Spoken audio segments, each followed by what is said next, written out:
It is the world's tallest and longest aircraft, dwarfing everything else in sight.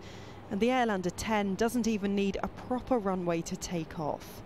Filled with helium, this vast vessel will soon be able to carry cargo and people. Inside the cockpit, the controls are a mixture of airship and plane, both of which David Burns is used to piloting. It's a very pleasant ride because the engines are very far away. The engines at the back are some 70 metres behind the cabin, and the engines at the front here are up round the side, so you can't hear them again. So all you hear is some wind noise. And if you're flying, if there's any turbulence or a rough windy day, for instance, it's all a very gentle motion. The dimensions of the Airlander 10 show why it'll be easy to spot in the skies. At 92 metres long and just over 43 metres wide, it's larger than the biggest passenger aircraft currently flying, the Airbus A380. That's 73 metres long with a wingspan of 80 metres. But both are far smaller than the ill-fated Hindenburg class of airships built by Germany in the 1930s.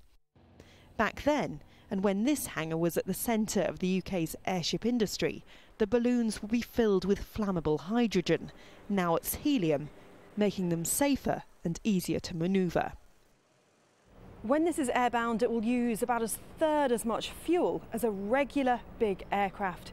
It also has the potential to stay up in the air for weeks on end. The aircraft was originally commissioned for the US military to carry out surveillance work in Afghanistan. But the project was abandoned before the aircraft was used, and the designers brought it back to Britain to modify and rebuild it, adapting it so surveillance work might not be its only use. It can land on water, it can land on ice and snow and grass, deserts, and this means it can go anywhere and take heavy loads and people from point to point. So the most amazing thing it can do to start with is help in disasters. Test flights will start later this year. Hey! Then the engineering team is hoping the sky will be the limit. Emma Hayward, Al Jazeera in Bedfordshire.